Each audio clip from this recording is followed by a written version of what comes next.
لو أنزلنا هذا القرآن على جبل لرأيته خاشعا أنزلنا هذا القرآن على جبل لرأيته خاشعا أنزلنا هذا القرآن على جبل لرأيته خاشعا متصدعا من خشية وتلك الأمثال نضربها للناس لعلهم يتفكرون.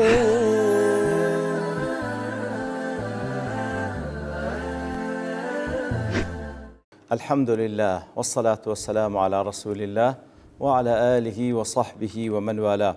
السلام عليكم ورحمة الله. برزان خوش حالم لواني 1280 لواني كان تفسير القرآن بيروز بيم وخزمتان ومبست رزامن دي رب العالمين وهي دارم اوي ازي السودي لور بقرن. أعوذ بالله من الشيطان الرجيم. بسم الله الرحمن الرحيم. ولما جهزهم بجهازهم قال ائتوني بأخ لكم من أبيكم ألا ترون أني أوفي الكيل وأنا خير المنزلين. والله خوش يسمعوا كل وأنا كان رابردو خوي سبحانه وتعالى آتكان باسي لوكر لدواء ويكواري يوسف عليه الصلاة والسلام للسجن خوي سبحانه وتعالى نزاتي ده إنزا بو وزيري ماليي وڵاتی مصر لەو کاتەدا براکانی یوسف عليه الصلاة والسلام ئەوانیش دێنە مصر لە بۆیکەوە تجارەت بکەن و بتوان کەمێک خواردن و قوت لە بۆ منداڵەکانیان ببەنەوە. ئیتر لە دوای ئەوەی کەوا دەچنە ژوورێ لەو شوێن و جێگای کەوا یوسف لێی دادەنیشی وەکو خوای گەورە سوبحانە وتعالە باسی کە لە بۆمان کەوا یوسف یەکسەر ئەوان دەناسیتەوە بەڵام ئەوان نایناسنەوە. ئیتر لە دوای ئەوەی کەوا ولما جهزهم بجهازهم أي ولما أوفى يوسف إخوته الطعام كواتا لدواي أو كوا يوسف عليه الصلاة والسلام لمقابل أو كالاي أوان هنا بياخذ أو باري أوان هنا بيان يتر أويج لمقابل دا طعامي بيبخشين قوتي أو كاتياني بيبخشي وحمل لكل واحد منهم بعيرا يتر هر يقلوانا واشتريش بيبو هر يقلوانا باري واشتريك خواردني بيبخشين إنزا بيانيغو قال ائتوني بأخ لكم من أبيكم قال لهم ائتوني بأخيكم هذا الذي ذكرتموه لي من أبيكم كواتا إنزا بيانيغو أو زاركهاتنا أو براي كوات تنها لبابتان براتانا أويش أو زار لقال خوتان بينن كوا ديار بيشتريوان باسان كده لبوي لتزدادوا حمل بعير آخر اگر اویش بینن نفرش که زیاد دبی لو حالتی باری وشتریشی دیکش لقال خوتان دبنوا. ابن عاشور ضل ائتوني بأخ لكم يقتضي وقوع حديث منهم عن أن لهم أخا من أبيهم لم يحضر معهم. كواتا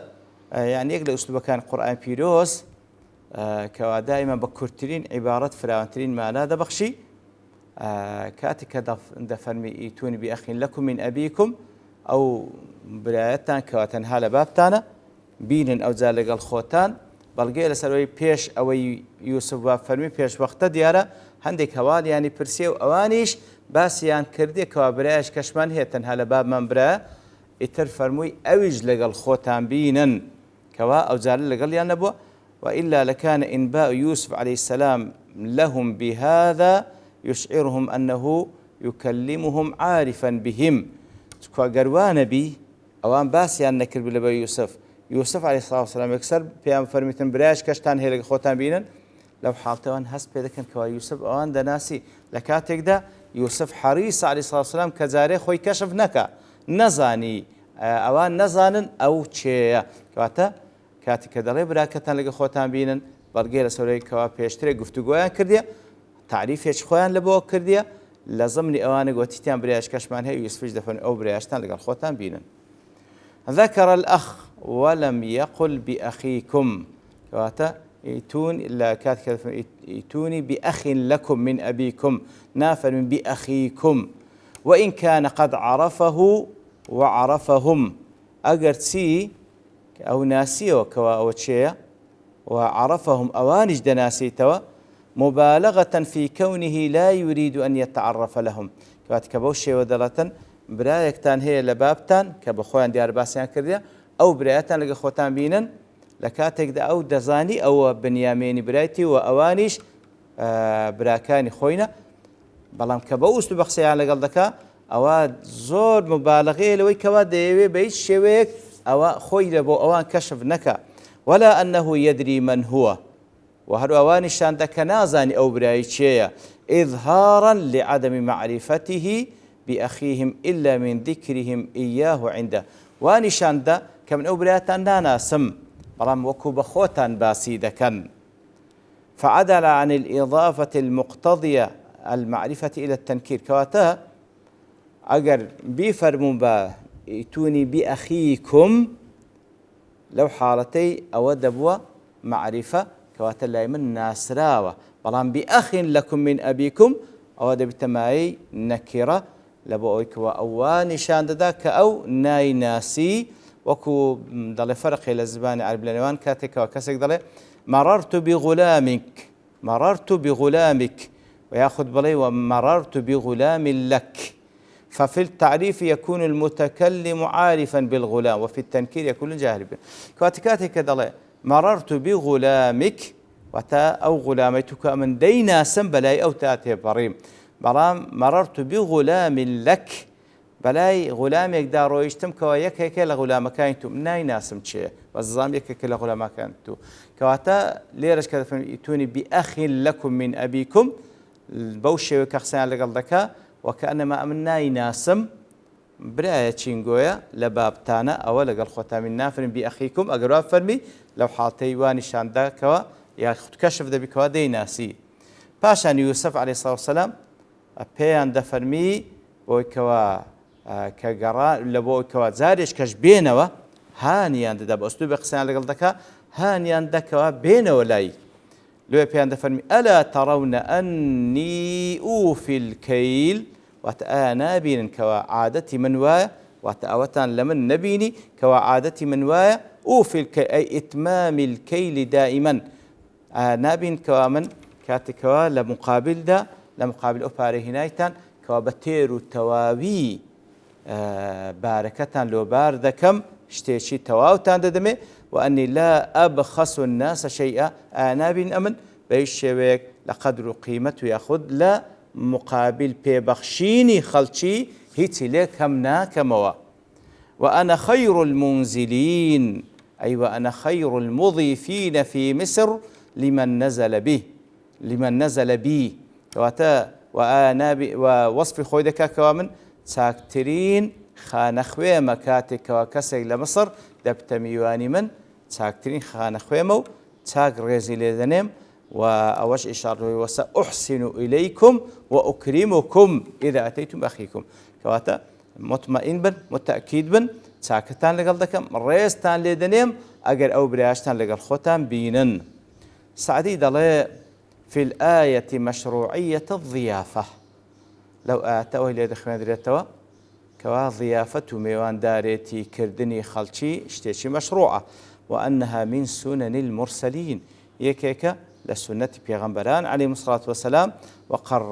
وقررتها هذه الشريعة أو شريعتي إيمش يكيكا لسنة بيغمبران عليهم الصلاة والسلام أو شريعتي إيمش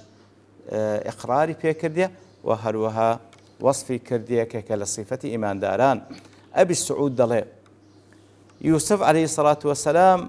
كاتك واد فرمي مقصد أونية من نتيان لسربكا بل لحثهم على تحقيق ما أمرهم به لبو هانيان ددا لو زي بذكرني أو كوابياني قتيا والاقتصار في الكيل على ذكر الإيفاء لأن معاملته عليه السلام معهم في ذلك كالمعاملة مع غيرهم في مراعاة مواجب العدل كواتا ألا ترون أني أوفي الكيل كاتك واليرا باز لكيل كواتا لو معاملك لقلت عندكم آنابين أمن بتواوتي حق خوتان بيدم كواتا نشاني عدالتك بتواوتي حق خوتان بيدم وأما الضيافة فليس للناس فيها حق فخصهم في ذلك ما شاء كواتم بقشتي أوي كوام عالم لقلبك بتير وتواوي حقك بيدم ومسألين قوش بتايبتي وكو ميوان دارين بكن أمن ساكترين ميوان داريتي تاندكم لإغاثة اللهفاني ابن القيم رحمة الله عليه لم يعرفهم نفسه يوسف عليه الصلاة والسلام خوي بينا ناساندن لكاتك دا دزاني أوان براي أوان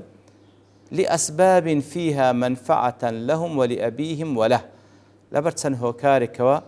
هم نفعي أواني تدا هم نفعي بابياني تدا هم نفعي يوسفش تدا وتمام لما أراده الله تعالى بهم من الخير في هذا البلاء وأروها لبتواوكاري ويستي الله تعالى كوا لو ابتلاي كوا تيكوتينا خوي قورما بستي خير لبو أوان وأيضا فلو عرفهم نفسه في أول مرة أجر هلا يكم لقاء دا يوسف عليه الصلاة والسلام خوي بيان بناسيني لم يقع الاجتماع بهم وبأبيه ذلك الموقع العظيم لو حاط أجر هلا يكم خوي بيان بناسان با كاتق يتدواتري بابي لقليان كودا بيتو بيك وهمي كودا بنو أو تأثير أو حادثة كاريجرنا بلو حالتي ولم يحل ذلك المحل أو هذا جاي ناقري يتدري وهذه عادة الله سبحانه في الغايات العظيمة الحميدة التمشاك أو السنة خوي قولي سبحانه وتعالى لا بابلين أو سنة خوي قولي سبحانه وتعالى لبوغيشتن بغايو بنهايته كوا زور قورو زور باشبي إذا أراد أن يوصل عبده إليها قال الله تعالى بيو يقلب بندكاني بقى انت غاية شي زور قورو مهم هيأ لها أسبابا سندين هو كارلو آمادتك أو هو كارنا من المحن والبلايا والمشاق أقل خواهي قول بيو يقلب بندكاني بقى انت غاية شي زور قورو سندين هو كارلو بيش داخل له كاركاني محنة ابتلاء مشقة فيكون وصوله إلى تلك الغاية بعدها إتر لدواي أو محنة مشقتان كاتك كذقات أو هدف قوري أو غاية قورية وكو جيشتني تيك وصول أهل الجنة إليها وكو جيشتني أهل بهشت ببهشت لدواي تصدق أنا بهشت أهل بهشت لدواي مردنو لدواي أهوالكاني برزخو لدواي زنديبونو لدواي حشر حساب موقف صراط إتر هموشتانا دبين أوزا دقنا بهشت أوزا دقنا بهشت إتر براستي سنة خواهي قولوا جيشتن بلو باي برس براستي خواهي قولوا بندكي بأنواع ابتلاء ومشقة داتي دا بريني تاوكو براستي كدقات أو هدف قوليا قدر قيمتي بزاني وكما أدخل رسول الله صلى الله عليه وسلم إلى مكة ذلك المدخل العظيم هل وكبين صلى الله عليه وسلم لدواء يكوى لمكة بوشي ويا لدواء أوهم مشقته هزرتي كردو بزيهش إيتر خواهي قول بتوانابو يكسر بيقرين توين دري بلان خواهي قول لدواء سندين صالي پر لمشقت أو زا قران دي ومكة بلان تسيقران نويك بعد أن أخرجه الكفار ذلك المخرج لدواء ويكوى كافر كان بوها مدرد السرية أويا وذرنا ونصره ذلك النصر العزيز الله تعالى سنصرته شي قوري ببخشي بعد أن قاسى مع أعداء الله ما قاسى لدواي أوي كوات سندين مشقتي تشيش لدس كافركان قدر خواهي قوري أوزا إنا فتحنا لك فتحا مبينا كوا مكي لبو فتح كر كوات السنة خواهي قوري سبحانه وتعالى لا تعامل لقلب اندكاني كاتي كوا بيجي انت غايتي عظيم مطلبي شي قورة بسندين محنة مشقة ابتلاء ديبا والله أوزا لدواء دفن فإن لم تأتوني به فلا كيل لكم عندي ولا تقربون كاتي يوسف عليه الصلاة والسلام كبيان دفرمي أوزا ركهاتم براكي خوتان لقل خوتان بينن فإن لم تأتوني به أي فإن لم تحضروا إلي أخاكم حين تأتون إلي في المرة التالية أجر لجاري داهاتو براكة لقال خوتان نيدن كدين لايمن فلا كيل لكم عندي فليس لكم عندي طعام أكيله لكم أجر براكي خوتان لجاري داهات لقال خوتان نيدن أصلا هیچ خۆراکێکتان پێ نابەخشم ئەمن وەزن بکەم لە بۆتان ولا تقربوا أرض مصر هەر نزیکی خاچی مصر و وڵاتی مصر مەبنەوە. خازن دەڵێ هذا هو نهاية التخويف والترهيب ئیتر بەو شێوەی دەیان ترسێنیتن لەبەرەوەی ئەوان کەسانێکی محتاج بوون لە بۆ بەدەستهێنانی ئەو تەعامە کە لای ئەوە و بە هیچ شێوەیەکیش بەدەستیان ناکەوی لە لای غەیری ئەو ئیتر کاتێکەوە یوسف عەلەیهی سڵاو وسەلام لێیان مەنع بکاتن کەواتە ئەوە هەڕەشەیەکی زۆر گەورەیە. أبو السعود دڵێ ولا تقربون فيه دليل على أنهم كانوا على نية الامتيار مرة بعد أخرى وأن ذلك كان معلوما له عليه السلام. كواتا كات كذا فرمي ولا تقربون هل نزيق مبنو كواتا أو ديزاني أجر منعيان بكاوان تندين محاولة ذا كان كاوبين تفرمي هل محاولين ما كان هل نزيجش مبنو. وقيل ولا تقرب أي لا أنزلكم عندي منزلة القريب ومعنى إيش ليك دريتوا ولا تقرب كواتا أجر بينيش أم وكو كسيش نزيق مقابلة ناكم فلا أنزلكم عندي كما أنزلتكم هذه المرة. بيشواستان لناكم وكو أوزار بيشواستان مليكر ولم يريد أنهم لا يقربون بلاده ولا يعودون إليه لأنه على العود حثهم. كواتا بوشوي زيادة عندك لزانا ليك دنو كواتا أجر بينيش ئەمن بەو شێوە پێشوازتان لێ ناکەم لە خۆمتان نزیک بکەمەوە ئیتر ئەو مەبەستی نییە کەوار ئەسڵ نزیکی ئەو وڵاتە مەبنەوە چکە ئەو بەخۆی هانیاندا کەوا بێنەوە ئەو وڵاتەی ئیتر بە هەردوو شێوە لێک درایتەوە والله ئەعلەم. ئیتر طبعا ئەوانیش وعدی پێدەن کەوا بیهنن لەگەڵ خۆیان وەکو لە ئاتی دواتر دێ کەلوانەی داهاتوو دەسینە خزمەتی. وصلى الله وسلم على نبينا محمد وعلى آله وصحبه أجمعين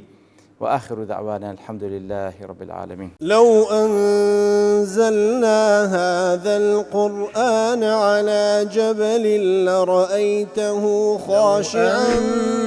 أنزلنا هذا القرآن على جبل لرأيته خاشعا أنزلنا هذا القرآن على جبل لرأيته خاشعا متصدعا من خشية وتلك الأمثال نضربها للناس لعلهم يتفكرون.